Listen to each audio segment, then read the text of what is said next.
Así que donde estén, por favor, amados hermanos y hermanas, si pueden cerrar sus ojitos, si pueden inclinar su rostro en devoción hacia el Señor, vamos a colocar este tiempo en manos del Todopoderoso. Señor Padre Celestial, gloria y honra te damos a ti, Creador del universo. Gracias te damos, Señor, por permitirnos tener este instante, Señor, este tiempo para tu exaltación, Señor. Tú has traído, Señor, con lazos de amor a nuestros hermanos y hermanas, y te pedimos que así sea con muchísimos más, Señor. Te rogamos por cada vida, Señor, que has puesto en este hermoso grupo. Te rogamos, Señor, por cada instante, por cada momento, Señor, que nos permites estar cerca de ti. Te rogamos por la presencia de tu Espíritu Santo, Señor, para que sea Él quien nos guíe, quien nos ministre, quien nos redarguya, Señor, quien nos lleve por camino de victoria, Señor, y de edificación. Gracias, Padre Celestial, porque sabemos que tú te estás manifestando, Señor, en estos momentos. Padre, yo me hago a un lado para que sea tu Santo Espíritu en este momento quien tome el control de esta reunión. Toma control de estos instrumentos, Señor, de tecnología, pero sobre todo toma control de todo nuestro ser y nuestro corazoncito. Por favor, que sea de edificación, Señor, esta enseñanza, que así como en misericordia me la regalaste, Señor, que así sea para ellos de gozo, de bienaventuranza, Señor, y de crecimiento espiritual. Sabemos, Señor, que este camino jamás terminará, Señor, pero queremos recorrerlo tomados de tu mano, Señor. Así como Moisés, Señor, tu siervo manifestó, Señor, allá en el desierto, que si tú no ibas, Señor, al lado del pueblo, él prefería quedarse ahí en el desierto. Hoy te manifestamos lo mismo, Señor. Si tú no estás donde nosotros vayamos, preferimos, Señor, no ir a ningún lado, Señor. ¿Acaso qué ganará el hombre, Señor? ¿Qué bueno puede haber en ganar el mundo, Señor, si perdiésemos nuestra alma, Padre Santo? Así que disponemos este tiempo solamente para ti, Señor. En el nombre de tu amado y nuestro Señor Jesucristo. Amén y amén. Bueno, preciosos hermanos y hermanas, qué gusto poder estar aquí nuevamente. Como se pueden dar cuenta, amados hermanos, en el slide que están viendo, hoy vamos a comenzar una nueva serie de enseñanzas. Estudiamos casi, si mal no estoy, 19 enseñanzas sobre los orígenes del universo, sobre la creación. Los invito que si no lo han podido escuchar, ahí la pueden encontrar en el canal de YouTube de Más que Vencedores para la edificación. Fue un gran estudio, aprendimos muchas cosas, pero necesitamos seguir siendo edificados. Esta nueva serie de enseñanzas vamos a comenzar con la enseñanza titulada La caída y el pecado. Bueno, ¿qué me motivó a traer esta enseñanza? O bueno, ¿qué entendí yo por medio del Santo Espíritu? Algo que nos aqueja y que debemos tener muy presente es que actualmente no hay un problema que aqueje más a la humanidad que el pecado. Desde que el hombre cayó, ha tenido que vérselas con las consecuencias del pecado, ¿cierto? De la caída. Y afrontar su nueva situación como ser caído desde el inicio. Todos nacemos con una naturaleza caída. Pero debido al pasar del tiempo, resulta que muchos han querido desmentir ese relato bíblico sobre la creación del hombre que ya estudiamos como se los manifesté a profundidad y la manera que cayó. Eso no lo hemos visto. A tal punto que llevan vidas donde se anulan las consecuencias de desobedecer los mandatos de Dios. ¿Y se dedican a qué? A llevar unas vidas llenas de libertinaje, de pecado nauseabundo. Pero ¿saben qué es lo peor? Que esto ocurre aún dentro de la misma iglesia, donde muchos, desafortunadamente, con un evangelio leudado, contaminado, profesan que no es necesario arrepentirse, y mucho menos que tienen la necesidad de un Salvador. Sí, así como lo oyes. Aún dentro de la misma iglesia, esto es lo que se escucha y esto es lo que se predica.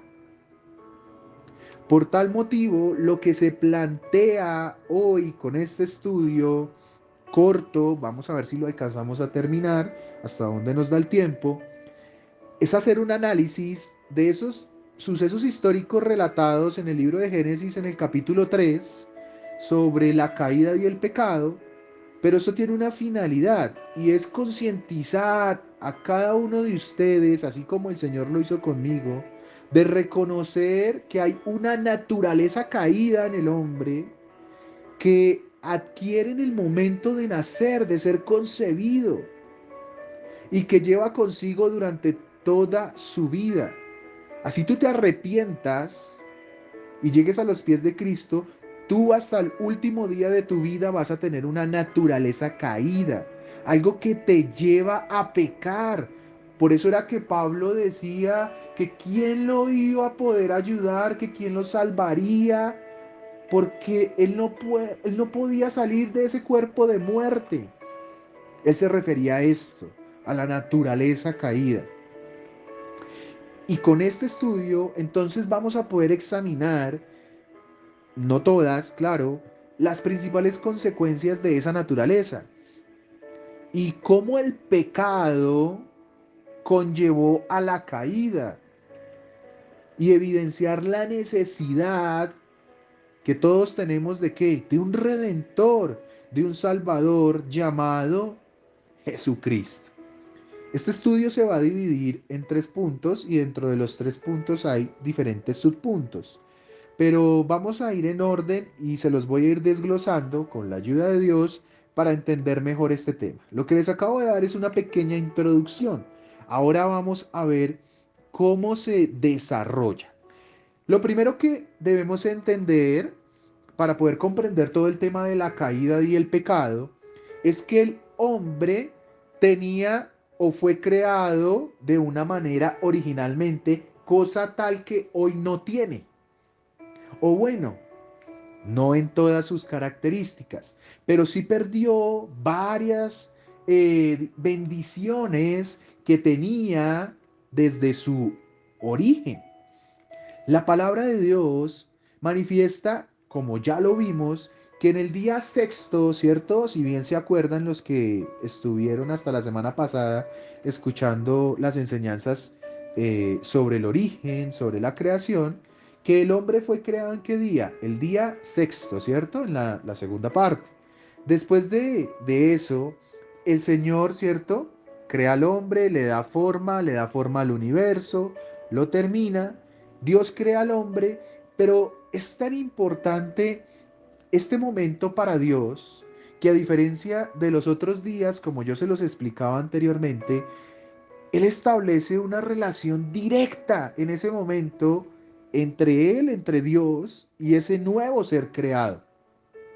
Es una relación estrecha, vinculante directamente, en donde la Trinidad se manifiesta de una manera gloriosa. ¿Se acordarán ustedes allá de la expresión que dice hagamos al hombre en plural? Eso lo estudiamos, lo tratamos. Pero lo que quiero resaltar aquí es cómo Dios en un principio hizo al hombre de una manera buena. Entonces, Génesis 1, versículo 26, pero la parte A, aquí se las traje, es lo que me muestra esto. Dice, entonces dijo Dios, hagamos al hombre, y después sigue a nuestra imagen conforme a nuestra semejanza.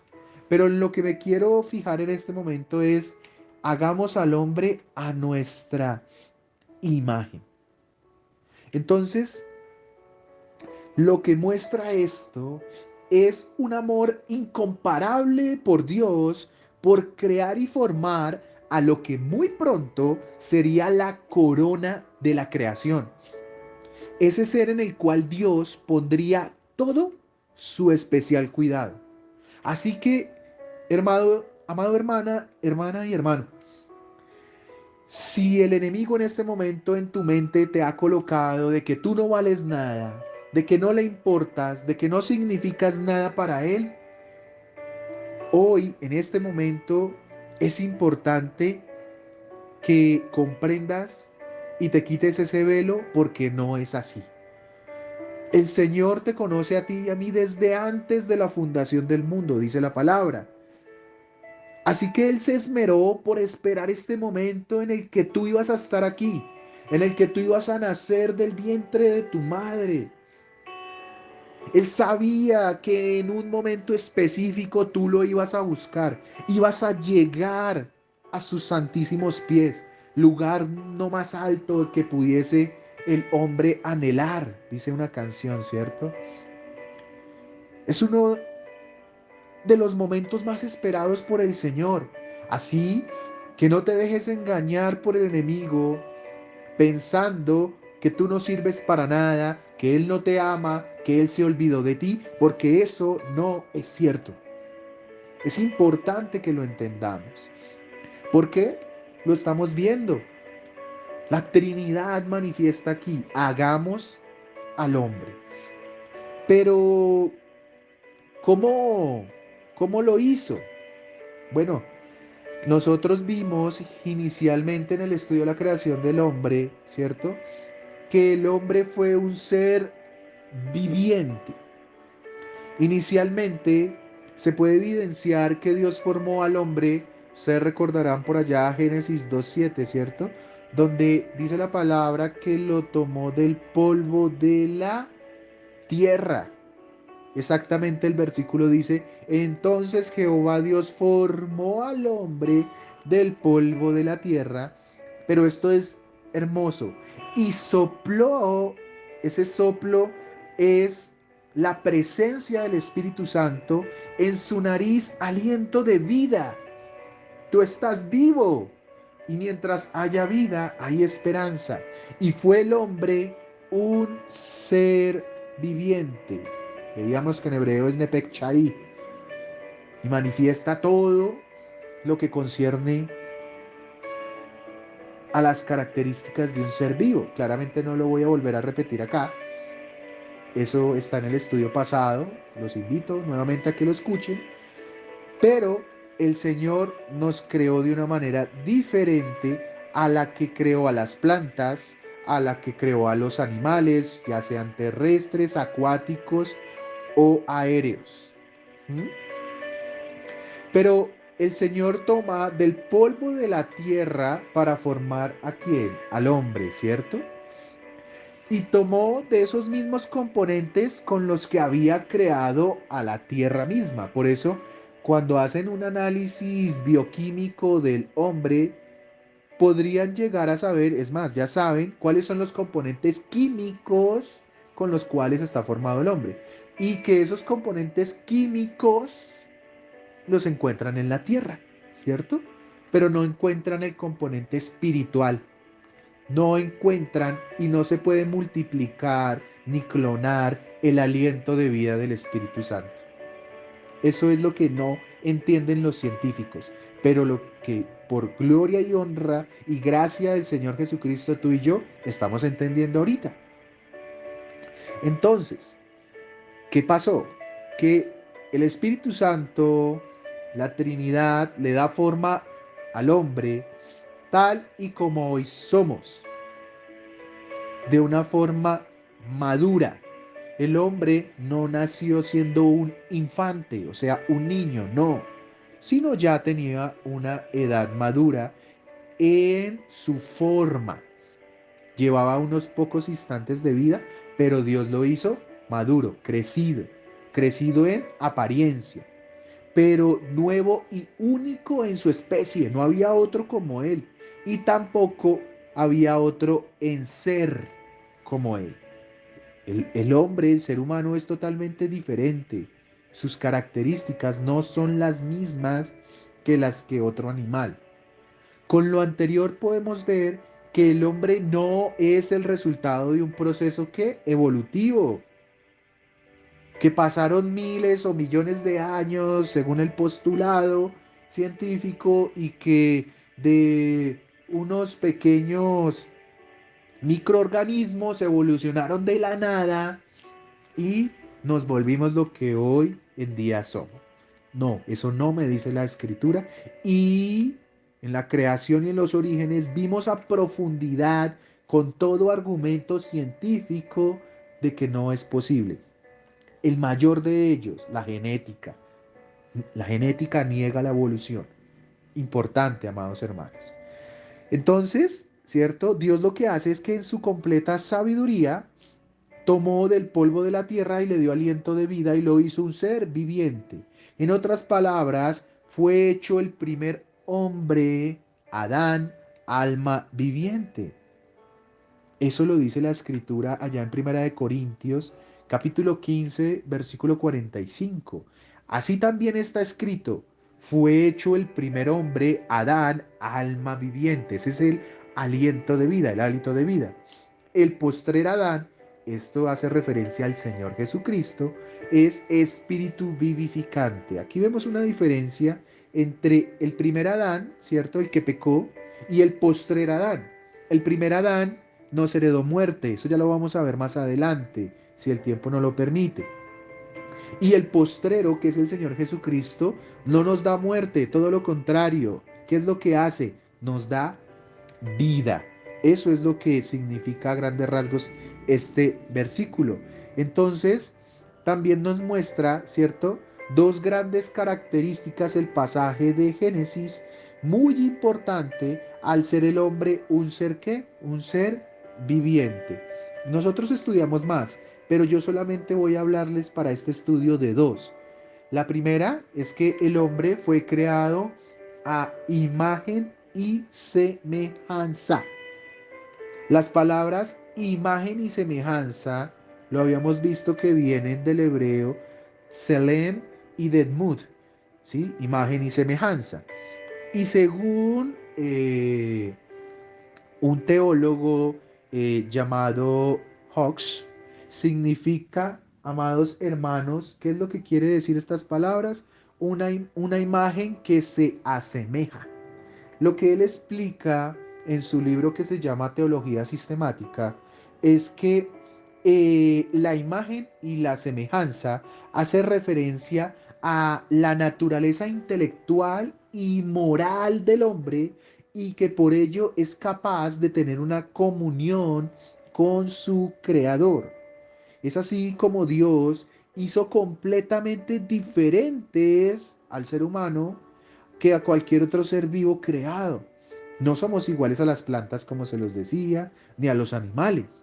Nos diferenciamos en nuestra capacidad para qué, para pensar, razonar, amar, sentir, aprender, elegir, entre otras muchas más.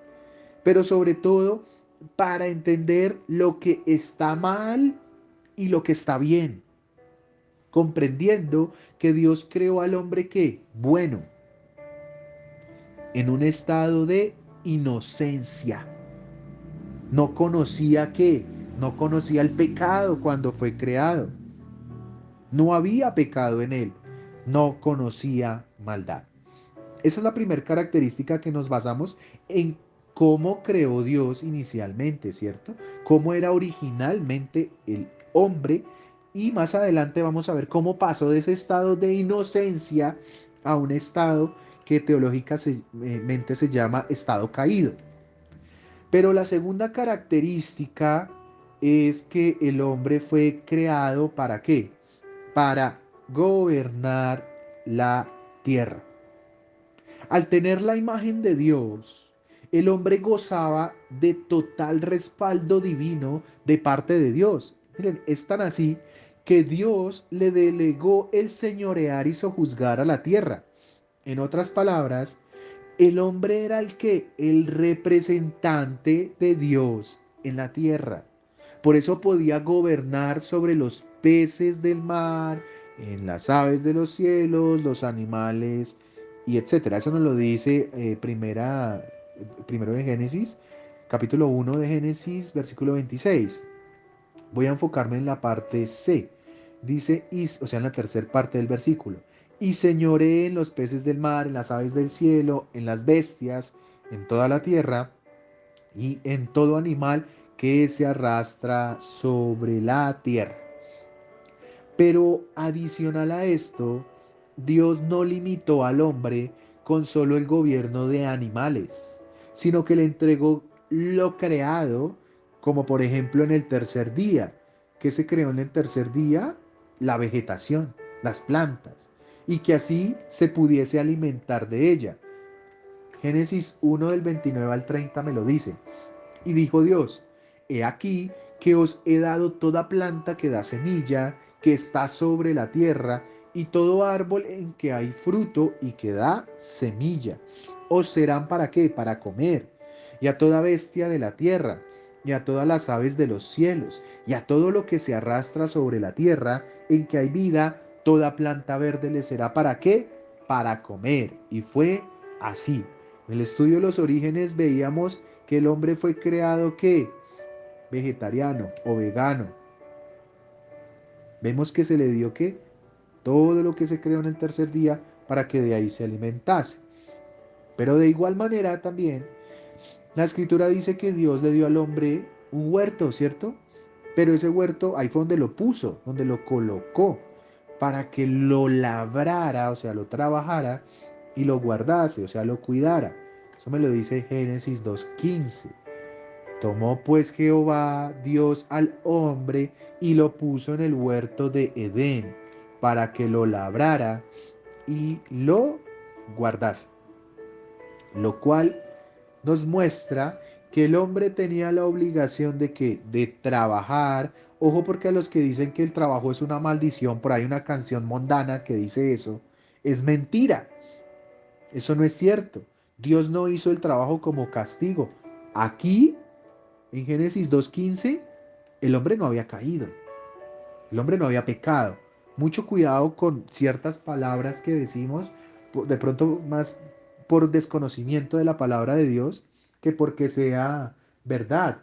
No, no, no es así. Entonces, el trabajo Dios se lo dio a Adán.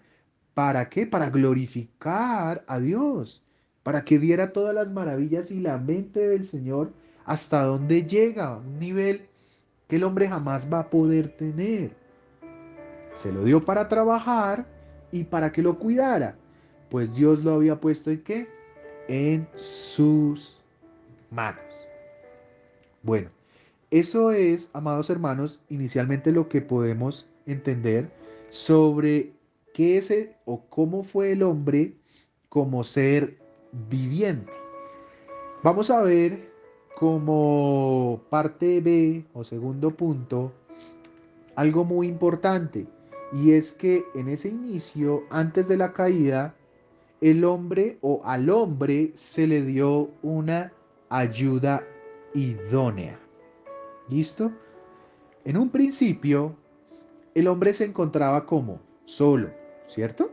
Pero ese solo también debemos entenderlo de una manera bien especial, y se refiere a solo respecto a un igual, a alguien de su misma especie.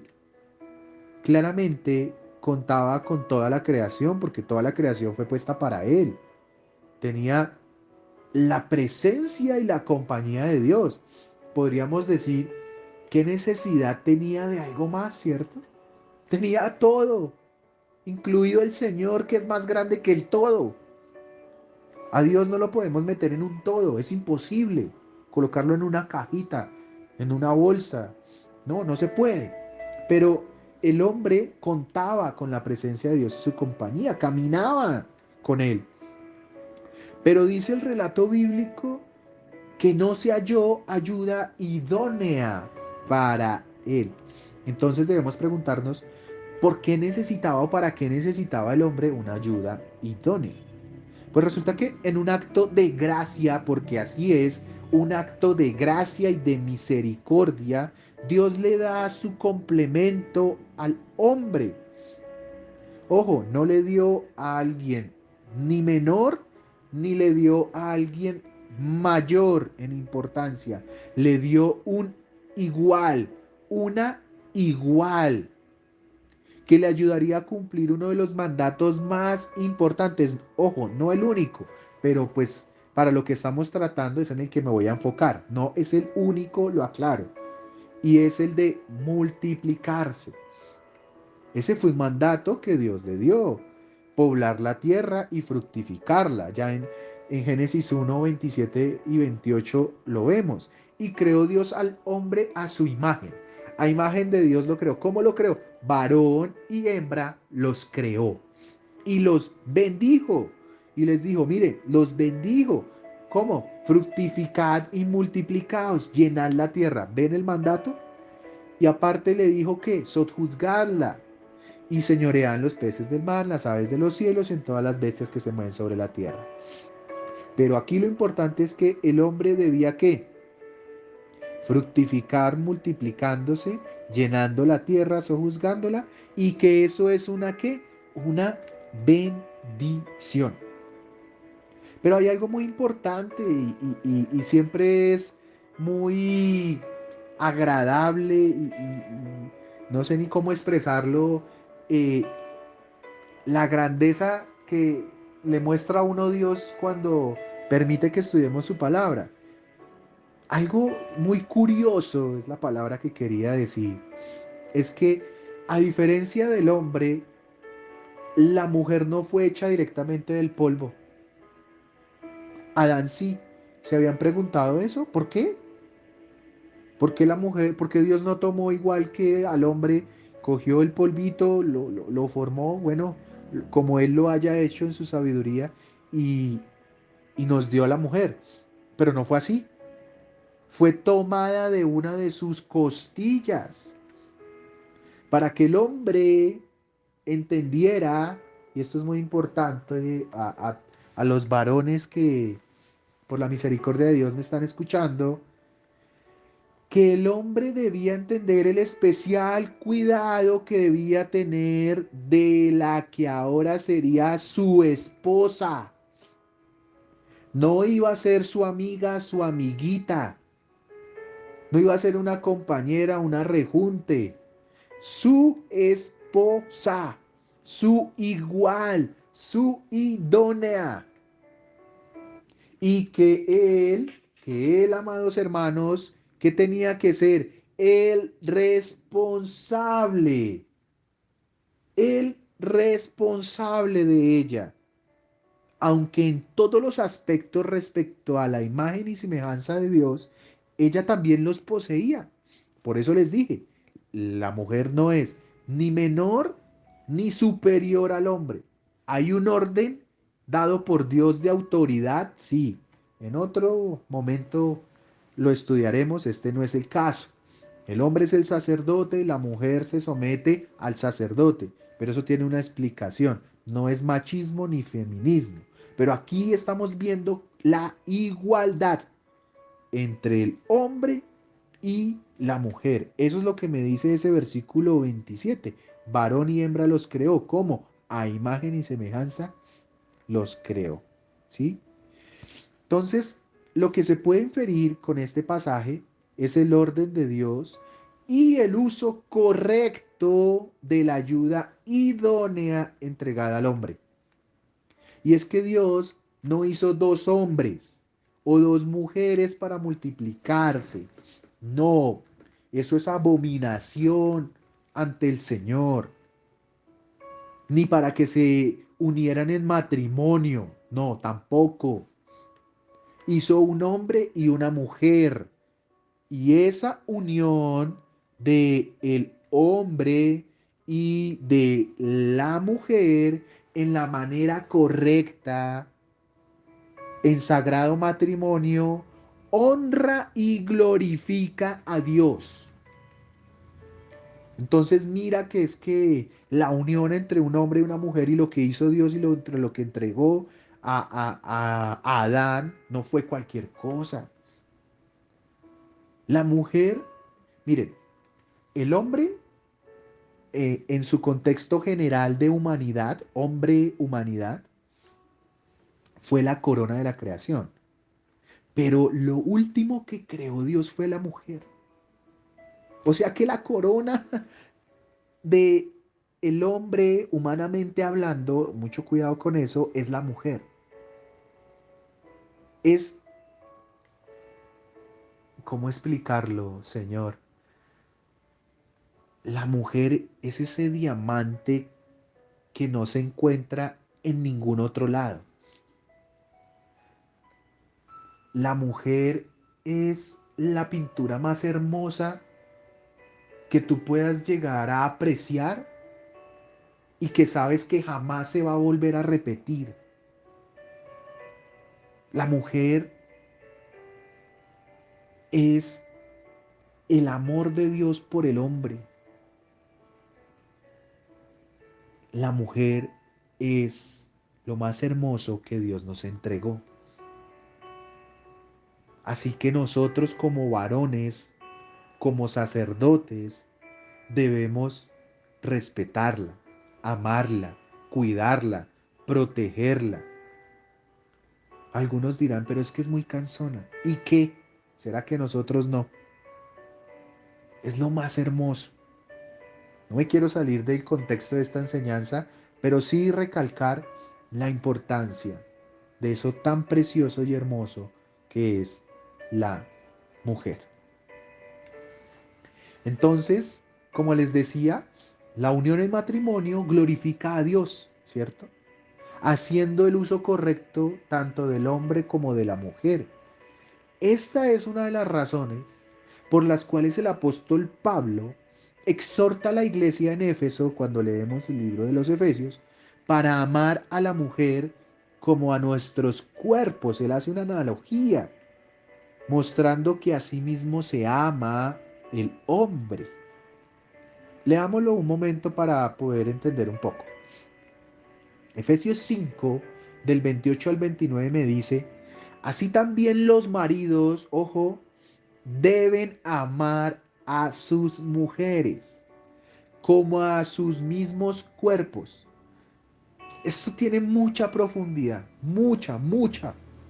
Pero lo que recalcamos aquí es el cuidado con las relaciones pecaminosas, en que un hombre que no respeta su cuerpo, o sea que va y tiene relaciones sexuales con esta, con esta, con esta, con esta, o así sea con una sola, está deshonrando a su mujer y se está deshonrando a él mismo.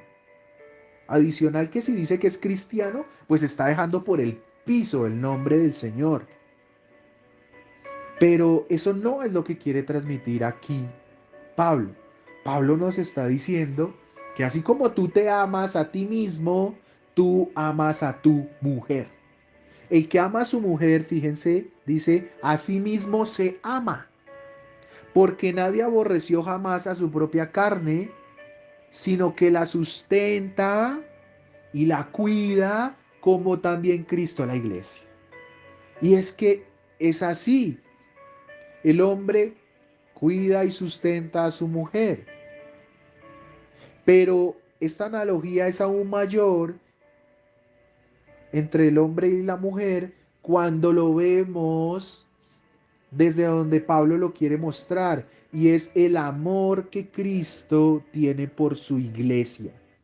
Que así debe ser tan profundo el amor y respeto que nosotros tengamos por la mujer, porque Cristo amó a la iglesia de la misma manera. Efesios 5:25. Maridos, amad a vuestras mujeres, así como Cristo amó a la iglesia. Mire, ¿cuál es el ejemplo de un hombre? ¿Cómo un hombre debe aprender a amar a su mujer? Sencillo. En la escritura, Cristo nos dejó plasmado cómo Él ama a su iglesia. Esa es la guía del hombre. Y se entregó a sí mismo por ella. O sea, nosotros nos entregamos en todo nuestro ser para cuidado de ella. Ojo, sin caer en idolatría. Mucho cuidado, porque algunos llegan al extremo de idolatrar a sus esposas o idolatrarse a sí mismo. Eso no está bien y no es lo que el Señor nos está enseñando esta noche. Entonces, acabamos de entender, ¿cierto? Este primer punto grande sobre la caída y el pecado, en donde vemos el hombre y su estado original. Ya vimos que el hombre es un ser viviente que fue creado que a imagen y semejanza, estaba en un estado de inocencia, era bueno completamente, no perfecto, sino bueno, le fue dado todo lo que Dios creó para gobernar, era el representante de Dios, y adicional, Dios en su misericordia le entrega a la mujer la ayuda idónea. Ya tenemos ahora, digamos que un mapa de en qué momento se encontraba y cómo se encontraba el hombre antes de llegar al capítulo 3 de Génesis. Fíjense cómo debemos estudiar las escrituras. No solamente un versículo, sino mirar qué nos dice el pasaje anterior, el versículo anterior, el capítulo anterior, el libro anterior, para poder entender lo que vamos a leer y lo que va a proseguir. Ahora vamos a un segundo punto. Vamos a ver si lo alcanzo a terminar. No creo que en esta enseñanza alcancemos a tocar todo el tema, pero vamos a ir hasta donde el Señor lo permita.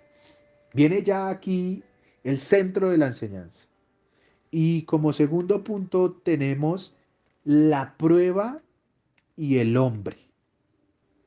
Bueno, en este segmento vamos a ver que el Señor en su escritura manifiesta que Él prueba los corazones. Vamos a hablar sobre las pruebas, sobre las tentaciones. De pronto aquí muchos en este momento están pasando por pruebas muy difíciles.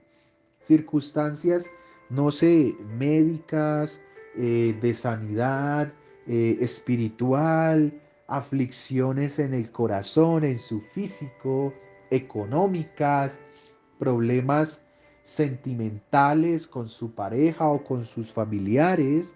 Pero vamos a ver un poquito, porque no está centrada totalmente la enseñanza en la prueba, pero sí la razón por la cual Dios probó a Adán y a Eva y la necesidad que siempre va a haber en que Dios pruebe los corazones. ¿Dios prueba los corazones? Sí, claro que sí. Eso me lo dice Proverbios 17:3. El crisol para la plata y la hornaza, el horno, para el oro.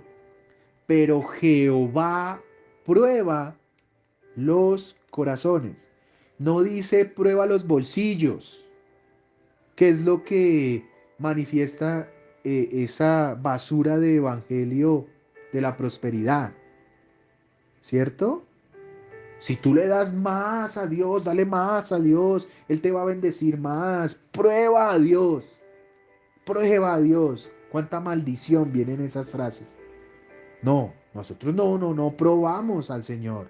Nosotros le rogamos misericordia.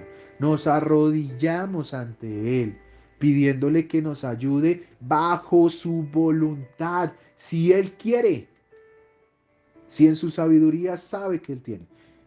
O sea, si llevamos mucho tiempo en una prueba y Dios de pronto no nos ha dado la respuesta como nosotros esperamos, es porque hay un propósito. Claro, no es fácil. De pronto para mí sea muy sencillo decirte esto cuando estás pasando por una prueba terrible. Pero yo solamente te digo lo que Dios me dice. Y todos aquí hemos pasado por pruebas, unas más difíciles que otras. Y pasaremos por otras mucho más complicadas. Pero aquí lo que es importante es poner nuestros ojos en Dios, en el Señor y no en el hombre. No puedes poner tu esperanza en un pastor, en un charlatán, en un hombre o mujer que te da promesas. No, porque el hombre se equivoca. Por eso Dios prueba los corazones. Y Adán y Eva, pues no fueron la excepción, pues fueron los primeros en ser probados. Es bueno aclarar Que probar, cuando hablamos de probar, de prueba, no es lo mismo que tentar, que tentación. No, Señor. Aunque he leído algunos textos en donde algunos teólogos lo colocan así. Es más, me sorprendía al estar haciendo esta enseñanza y leer algunos diccionarios teológicos que al buscar la palabra prueba decían que era lo mismo que tentación. Algunos, gloria a Dios, no todos los textos están equivocados, así que hay que discernir mucho, amados hermanos, ¿sí? Para que comprendamos que probar no es lo mismo que tentar. Y miren, es tan simple como lo siguiente.